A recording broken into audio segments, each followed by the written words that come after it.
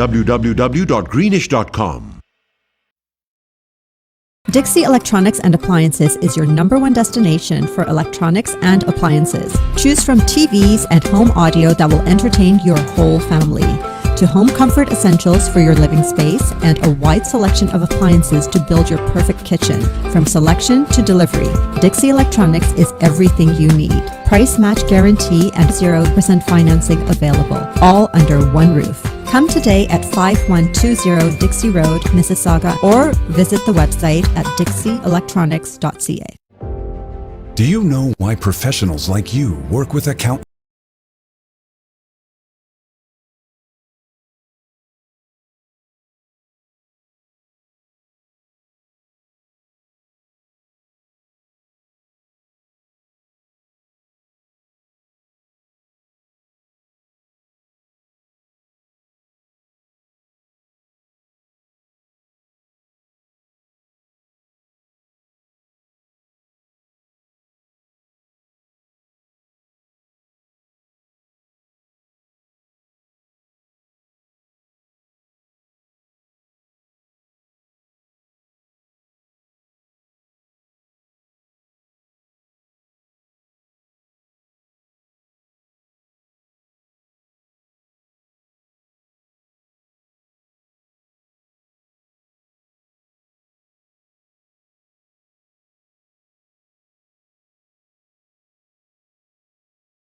For or visit deanassociates.ca.